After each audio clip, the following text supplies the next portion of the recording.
Assalamualaikum warahmatullahi wabarakatuh. Selamat datang di seri kuliah kalkulus. Kali ini kita akan membahas tentang pertidaksamaan dan nilai mutlak. Menyelesaikan suatu pertidaksamaan adalah mencari semua himpunan bilangan real yang membuat pertidaksamaan tersebut berlaku. Berbeda dengan persamaan, yang himpunan pemecahannya umumnya terdiri dari satu bilangan atau mungkin sejumlah bilangan berhingga, himpunan pemecahan suatu pertidaksamaan biasanya terdiri dari suatu keseluruhan interval bilangan, atau dalam beberapa kasus, gabungan dari interval-interval yang demikian. Nah, beberapa jenis interval akan muncul dalam kuliah ini, dan saya akan mengenalkan istilah khusus dan notasi untuk interval-interval tersebut. Oke. Pertidaksamaan A kurang dari X kurang dari B yang sebenarnya adalah dua pertidaksamaan A kurang dari X dan X kurang dari B menunjukkan interval terbuka. Jadi yang seperti ini disebut sebagai interval terbuka. Oke.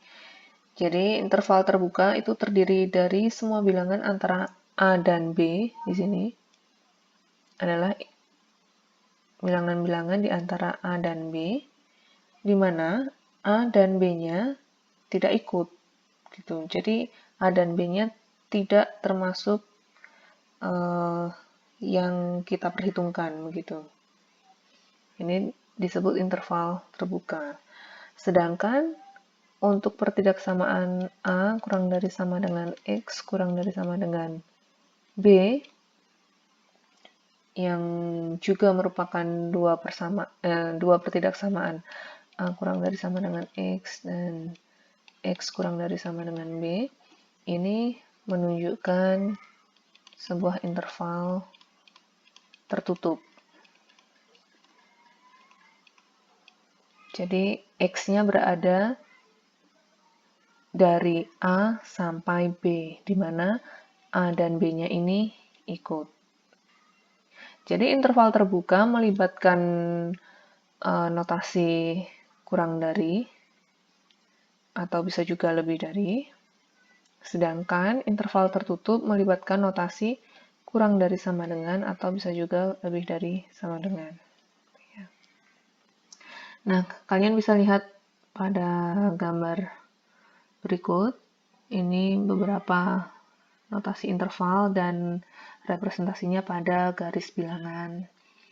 Jadi, ini interval A kurang dari X kurang dari B bisa dinotasikan dengan ini A, B dengan kurung melengkung gini ya.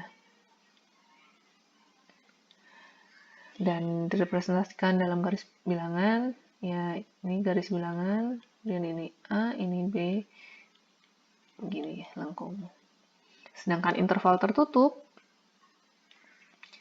notasinya adalah memakai kurung siku A, B. Jadi notasi ini menyatakan bilangan-bilangan dari A sampai B. Jadi bilangan-bilangan di antara A sampai B dengan AB-nya juga ikut termasuk. Sedangkan notasi yang ini menyatakan bilangan-bilangan di antara A sampai B dengan AB-nya tidak ikut. Ya, dalam garis bilangan juga yang ini dinyatakan sebagai B dengan ini diberi kurung siku gitu. Dan seterusnya. Ini Anda bisa lihat sendiri yang lain. Nah, untuk kasus X kurang dari sama dengan B, maka batas bawahnya adalah minus tak hingga. Nah, minus tak hingga ini dia hanya notasi bukan bilangan, jadi dia menggunakan kurung yang melengkung, jadi negatif tak hingga sampai B. gitu ya. Begitu juga untuk X lebih dari sama dengan A, maka batas atasnya adalah tak hingga. Tak hingga menggunakan kurung melengkung. Oke, berikutnya tentang menyelesaikan pertidaksamaan. Ini seperti dengan persamaan, prosedur untuk menyelesaikan pertidaksamaan adalah dengan cara mengubah pertidaksamaan langkah demi langkah sehingga himpunan pemecahnya jelas. Nah, langkah-langkah tersebut seperti yang sudah kita pelajari dulu di SMA, bisa dengan cara menambahkan bilangan yang sama pada kedua ruas suatu pertidaksamaan. Atau bisa juga dengan mengalihkan kedua ruas dengan bilangan positif. Atau bisa juga mengalihkan kedua ruas dengan bilangan negatif, tapi nanti tanda dari pertidaksamaannya harus dibalik gitu. Nah, sebagai contoh, misalnya kita diminta untuk menyelesaikan pertidaksamaan 2x min 7 kurang dari 4x min 2. Maka langkah yang bisa kita lakukan adalah yang pertama menambahkan 7 pada kedua ruas. Jadi ini 2x min 7 plus 7 kurang dari 4x min 2 plus 7, ini jadi 2x, ini jadi 4x plus 5 ya. Kemudian kita pindah ruas yang memuat x, ini jadi 2x min 4x kurang dari 5. Ini jadi min 2x kurang dari 5. Maka kita kalikan kedua ruas dengan berapa? Min setengah ya. Min setengah kali min 2x kurang dari karena kita kalikan dengan negatif, maka tandanya berubah. Ini min setengah kali 5. Jadi ini jadi x lebih dari min 5/2. Oke. Nah, kalau diminta untuk menggambarkan penyelesaiannya pada garis bilangan, ya tinggal kita gambar. Misalkan ini 0, misalkan katakanlah ini min 5/2, maka penyelesaiannya adalah saya beri garis merah, yaitu di sini gini ya, sampai tak hingga. Ini tentu min 5/2 nya tidak ikut karena ini merupakan interval terbuka yang melibatkan tanda lebih dari saja, tidak ada sama dengannya. Atau kalau kita notasikan, ini berarti min 5/2 sampai tak hingga. Ini kurung biasa karena min 5/2 nya tidak ikut. Oke, contoh berikutnya, selesaikanlah pertidaksamaan min 5 kurang dari sama dengan 2x plus 6 kurang dari 4. Sama seperti tadi, kita bisa langsung menambahkan kedua ruas dengan sebuah bilangan untuk memperoleh pertidaksamaan yang cukup jelas solusinya.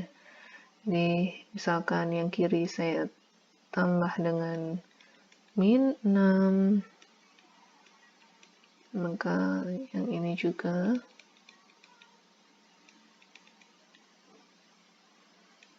ke yang ini juga. Jadi ini min 11 kurang dari sama dengan 2x kurang dari min 2. Kemudian kita kalikan dengan setengah untuk mendapatkan x.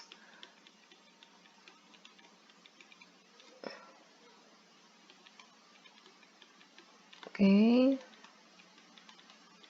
sehingga kita peroleh min 11/2 kurang dari sama dengan X kurang dari min 1.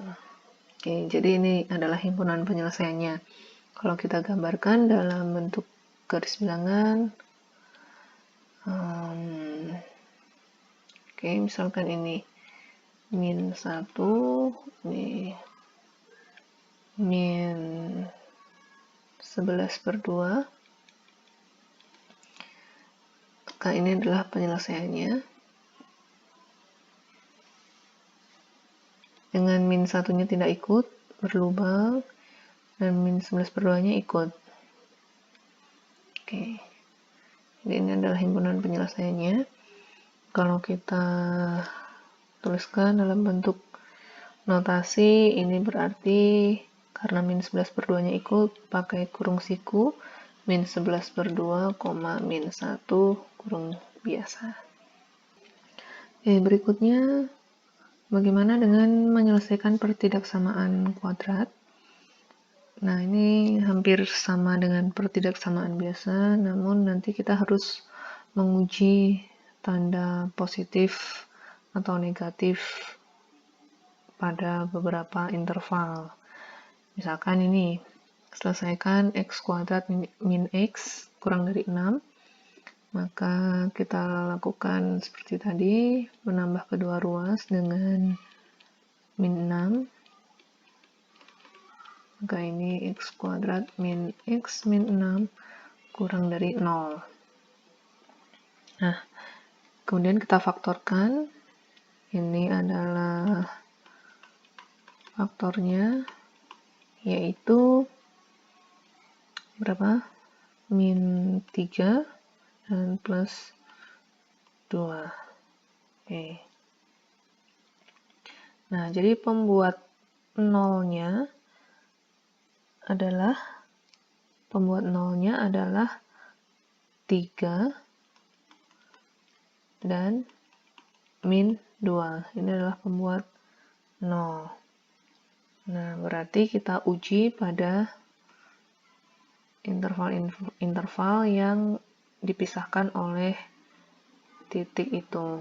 Jadi ini min 2, kemudian ini 3, ya.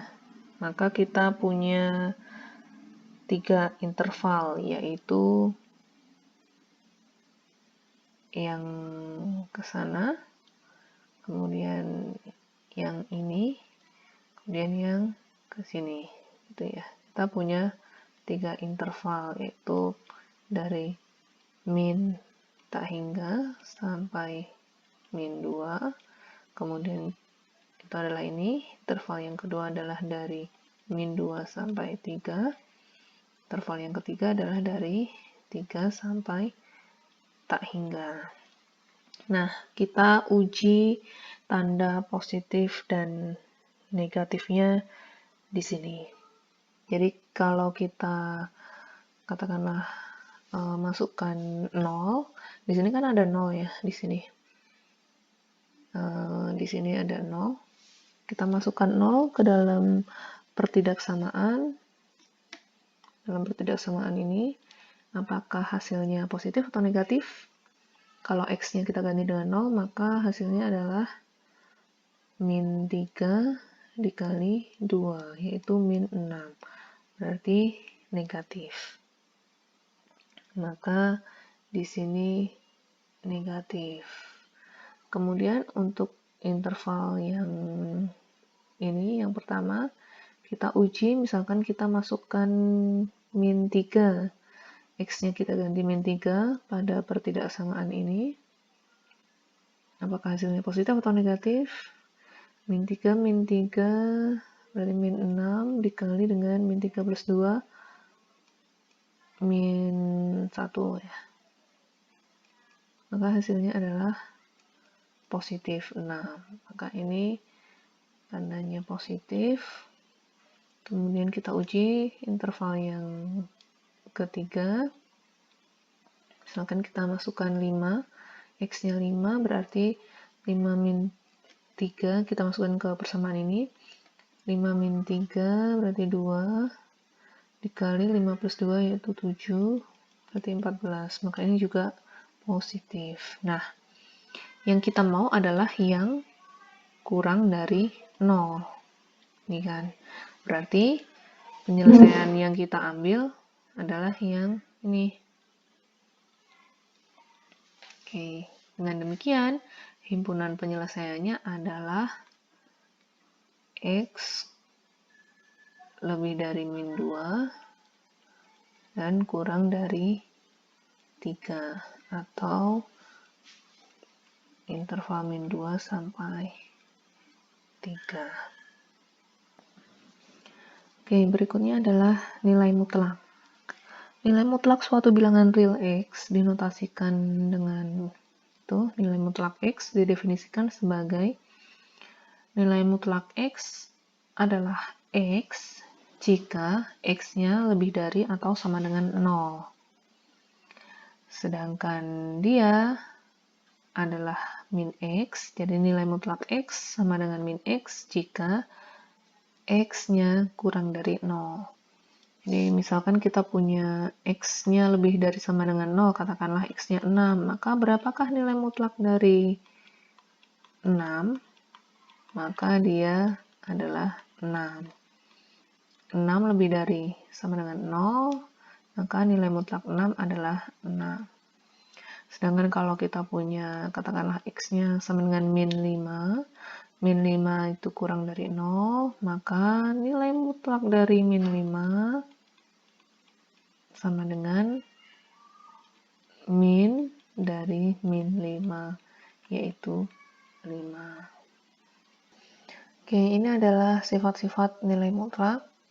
Ada 4. Yang pertama, nilai mutlak dari A kali B akan sama dengan nilai mutlak A dikali dengan nilai mutlak B. Begitu juga pembagian nilai mutlak A dibagi nilai mutlak B sama dengan nilai mutlak dari A per B.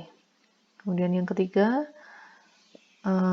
nilai mutlak dari A plus B itu akan kurang dari sama dengan nilai mutlak A ditambah nilai mutlak B, dan nilai mutlak dari A min B adalah lebih dari sama dengan nilai mutlak dari nilai mutlak A min nilai mutlak B.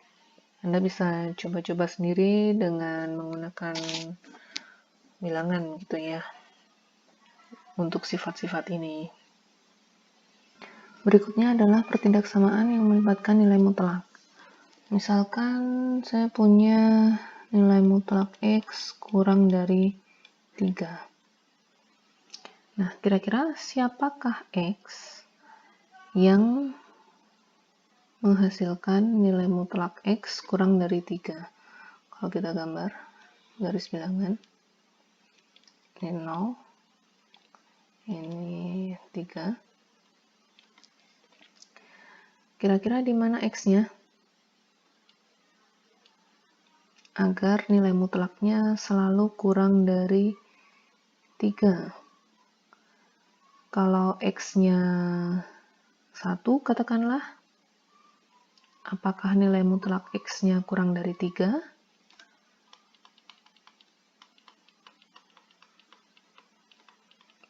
Ya, tentu saja. Nilai mutlak dari 1 adalah 1, dan itu kurang dari 3. Untuk X-nya 2, apakah nilai mutlak 2 kurang dari 3? Ya. Untuk X-nya 2,99, apakah nilai mutlak 2,99 kurang dari 3? Iya. Untuk X-nya 2,9999, maka tentu nilai mutlak dari 2,9999 kurang dari 3, dan seterusnya, asal tidak sampai 3, begitu kan. Jadi dari 0 sampai mendekati 3 itu nilai mutlaknya kurang dari 3. Apakah hanya itu? Coba kita tinjau yang lain. Kalau saya punya X-nya min 1, Bagaimana dengan nilai mutlak dari min 1?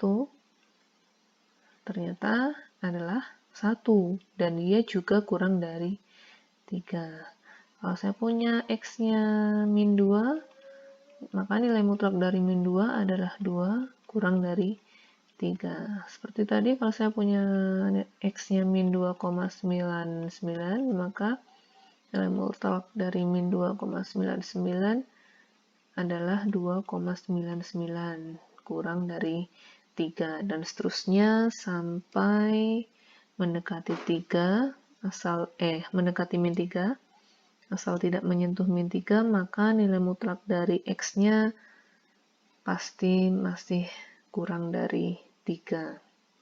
Nah, berarti X yang memenuhi untuk pertidaksamaan nilai mutlak ini adalah semua bilangan dari min 3 sampai 3. Jadi X-nya dari min 3 sampai 3, atau bisa dituliskan seperti ini. Nah, secara umum untuk X, nilai mutlak X kurang dari A, A-nya bilangan real, maka himpunan penyelesaiannya adalah dari min A sampai A. Itu ya.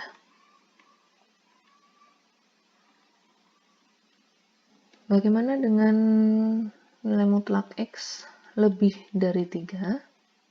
Siapakah X yang memenuhi nilai mutlak X lebih dari 3? Kalau kita lihat pada garis bilangan, di sini adalah 3. Kira-kira siapa X sehingga nilai mutlaknya lebih dari 3? Tadi kita sudah lihat ternyata kalau di antara min 3 sampai 3, dia menghasilkan nilai mutlak yang kurang dari 3. Maka sekarang kita tinjau yang sebaliknya. Kalau saya punya X-nya 3,1, maka nilai mutlak dari 3,1 adalah 3,1, dan dia lebih dari 3. Kalau saya punya X-nya 10 misalkan, maka nilai mutlak 10 sama dengan 10, lebih dari 3. Kalau saya punya X-nya 4, nilai mutlak 4 adalah 4, lebih dari 3. Kalau saya punya X-nya 3,0001, maka nilai mutlaknya juga 3,0001, dan itu masih lebih dari 3. Asal tidak sampai pada 3, maka nilai mutlaknya selalu lebih dari 3. Jadi ke sana semua menghasilkan nilai mutlak X lebih dari 3. Apakah hanya itu? Kita cek bagaimana kalau X-nya min 3,0001.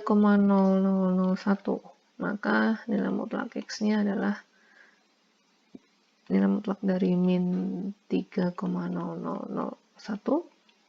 adalah 3,0001, dan itu lebih dari 3. Untuk X-nya min 4, maka nilai mutlak min 4 adalah 4, dan itu lebih dari 3. Dengan demikian, dari min 3 ke kiri, dia juga menghasilkan nilai mutlak dari X yang lebih dari 3. Dengan demikian, himpunan penyelesaiannya adalah X kurang dari min 3 atau X lebih dari 3. Itu ya. Nah, berarti secara umum, kalau kita punya nilai mutlak X lebih dari A, maka penyelesaiannya adalah X kurang dari X kurang dari min A atau X lebih dari A. Bagaimana untuk yang kurang dari sama dengan atau lebih dari sama dengan? Ya sama saja. Kalau ini nilai mutlak X kurang dari sama dengan A, berarti ya ini penyelesaiannya juga memakai sama dengan. Itu juga kalau ini nilai mutlak X lebih dari sama dengan A, maka X-nya kurang dari sama dengan min A, atau X-nya lebih dari sama dengan A. Oke, sebagai latihan, Anda bisa kerjakan dua soal di bawah ini. Yang pertama, pertidaksamaan kuadrat, kemudian yang kedua, pertidaksamaan nilai mutlak. Oke, sekian kuliah kita hari ini. Terima kasih. Wassalamualaikum warahmatullahi wabarakatuh.